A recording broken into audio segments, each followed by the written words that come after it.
السلام علیکم دوستوں،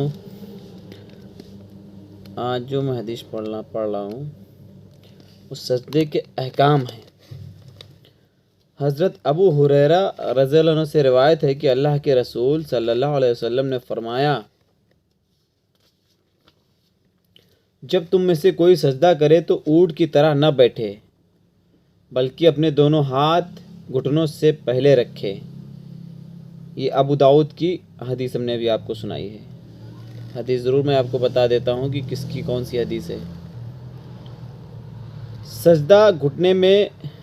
سجدے میں گھٹنے پہلے رکھنے والی وائل بن حجر کی روایت کو ابو داؤد 838، امام دارقطنی، بہقی اور ابن حجر رحمۃ اللہ نے ضعیف کہا ہے، جبکہ حضرت ابو ہریرہ رضی اللہ عنہ کی ہاتھ رکھنے والی روایت صحیح ہے اور حضرت ابن عمر کی حدیث اس پر شاہد ہے۔ امام نافع رحمۃ اللہ روایت کرتے ہیں کہ ابن عمر رضی اللہ عنہ اپنے ہاتھ گھٹنے سے پہلے رکھتے تھے۔ گھٹنے سے پہلے ہاتھ رکھنے کو امام اوزاعی، مالک احمد حنبل اور شیخ احمد شاکر رحمۃ اللہ نے اختیار کیا ہے۔ ابن ابو داؤد نے بھی کہا کہ میرا خیال ابن عمر رضی اللہ عنہ کی حدیث کی طرف ہے، کیونکہ اس بارے میں صحابہ اور تابعین سے بہت سی روایتیں ہیں۔ سجدے میں پیشانی اور ناک زمین پر ٹکائیں، یہ 138 نمبر حدیث بخاری شریف کی ہے، جو سجدے میں پیشانی اور ناک زمین پر لگانے کی حدیث ہے، جو یہ 138 بخاری کی ہے حدیث۔ اور سجدے میں دونوں ہاتھوں کو کندھوں کے برابر رکھیں، یہ ابو داؤد کی حدیث ہے، کتاب ابو داؤد کی حدیث ہے، یہ کتاب الصلاۃ۔ اور سجدے میں دونوں ہاتھوں کو کانوں کے برابر رکھنا بھی درست ہے، یہ بھی ابو داؤد کی حدیث ہے۔ اور سجدے میں ہاتھ کی انگلیاں ایک دوسرے سے ملا کر رکھیں اور انہیں قبلے کی طرف رکھیں، یہ حاکم اور بہقی نے صحیح کہا ہے اسے۔ سجدے میں دونوں ہتھیلیاں اور دونوں گھٹنے خوب زمین پر ٹکائیں، یہ بھی ابو داؤد کی حدیث ہے۔ نبی کریم صلی اللہ علیہ وسلم نے فرمایا، اس شخص کی نماز نہیں جس کی ناک پیشانی کی طرح زمین پر نہیں لگتی، یہ دارقطنی کی حدیث ہے۔ اور پاؤں کی انگلیوں کے سرے قبلے کی طرف مڑے ہوئے رکھیں اور قدم بھی دونوں کھڑے رکھیں، یہ بخاری شریف کی حدیث ہے۔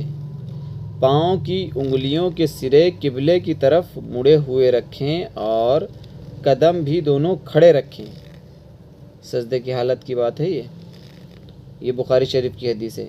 ایڑیوں کو ملائیں، یہ بہقی کی حدیث ہے، بہقی، ایڑیوں کو ملائیں۔ اور سجدے میں سینہ، پیٹ اور رانیں زمین سے اونچی رکھیں، پیٹ کو رانوں سے اور رانوں کو پنڈلیوں سے الگ رکھیں اور دونوں رانوں بھی ایک دوسرے سے الگ رکھیں، یہ ابو داؤد کی حدیث ہے۔ سجدے میں کہنیوں کو نہ تو زمین پر ٹکائیں اور نہ کروٹوں سے ملائیں بلکہ زمین سے اونچی کروٹوں سے الگ کشادہ رکھیں، یہ بخاری شریف کی حدیث ہے۔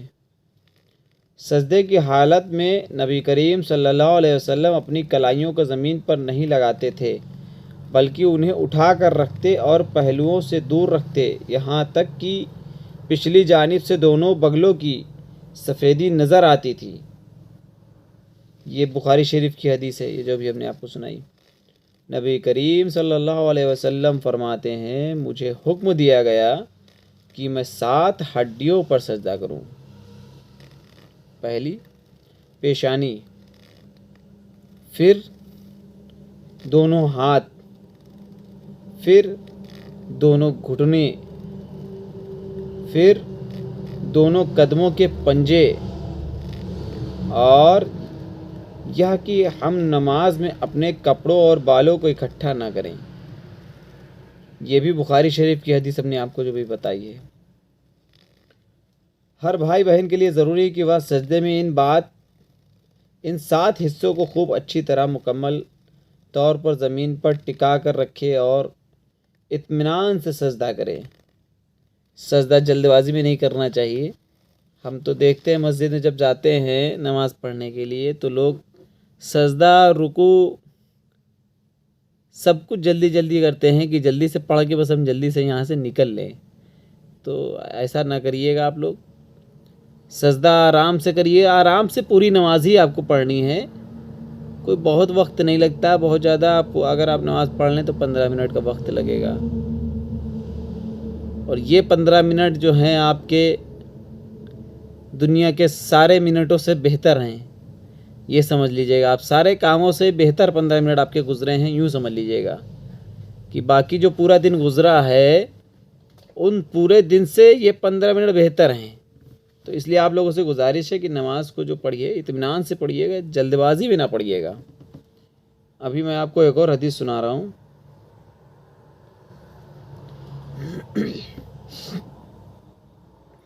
وہ بھی بخاری شریف کی حدیث ہے، مہیلاؤں کے بارے میں ہے۔ بہت سی مہیلائیں سجدے میں بازو بچھا لیتی ہیں اور پیٹ کو رانوں سے ملا کر رکھتی ہیں اور دونوں قدموں کو بھی زمین پر کھڑا نہیں کرتی ہیں۔ معلوم رہے کہ یہ طریقہ نبی کریم صلی اللہ علیہ وسلم کے فرمان اور سنت کے خلاف ہے۔ نبی کریم صلی اللہ علیہ وسلم فرماتے ہیں، تم میں سے کوئی مہیلا یا پرش، یہ بریکٹ میں لکھا ہوا ہے مہیلا یا پرش، اپنے بازو سجدے میں اس طرح نہ بچھائے جس طرح کتا بچھاتا ہے۔ مطلب اللہ کے رسول نے فرمایا تم میں سے کوئی اپنے بازو، ہاتھ مطلب سجدے میں اس طرح نہ رکھے جس طرح سے کتا بچھا کے بیٹھتا ہے۔ کتا مطلب ایک دم پیر کو بچھا کے بیٹھتا ہے، ایسا نہیں کہ پنجہ روکے اور کلی اس کی اٹھی رہے، کتا اس طرح سے نہیں بیٹھتا ہے۔ تو یہ جو حدیث ہے یہ بخاری شریف کی حدیث ہے، اس کو کوئی بھی جو ہے غلط نہیں کہے گا، کیونکہ بخاری شریف کی حدیث سبھی مسلک کے لوگ مانتے ہیں۔ اس لیے میری بھی زیادہ تر یہی کوشش رہتی ہے کہ بخاری شریف کی حدیث ہو۔ ہاں دوستو، ویڈیو تھوڑی لمبی ہو گئی ہے تو ناراض مت ہونا، ویڈیو سن جو لینا، شیئر ضرور کرنا۔ نبی کریم صلی اللہ علیہ وسلم کے اس سندیش سے صاف ظاہر ہے کہ نمازی مہیلا ہو یا مرد ہو، اپنے دونوں ہاتھ زمین پر رکھ کر دونوں کوہنیاں یعنی بازو زمین سے اٹھا کر رکھنے چاہیے، اور پیٹ بھی رانوں سے جدا رہے اور سینہ بھی زمین سے اونچا رہے۔ تو یہ حدیثیں جو بھی ہم نے آپ کو سنائی ہے یہ سب کچھ ابو داؤد کی ہیں، کچھ بخاری شریف کی ہیں، زیادہ تر بخاری شریف کی ہم نے آپ کو حدیثیں سنائی ہیں۔ تو یہ کوشش کرتے ہیں کہ جو حدیث میں آپ کو سناؤں بخاری شریف کی سناؤں، کیونکہ بخاری شریف جو ہے سبھی لوگ مانتے ہیں۔ تو دوستو آپ لوگوں سے گزارش ہے کہ چینل کو سبسکرائب کر لیجئے گا، اور ہو سکے تو ویڈیو کو شیئر ضرور کریے گا۔ شیئر کرنے سے دوسروں تک معلومات پہنچتی، علم کی یہ علم ہے، یہ جتنا ہی آپ دوسروں کو دیں گے اتنا ہی بہتر ہے آپ کے لیے اور آپ کی آخرت کے لیے۔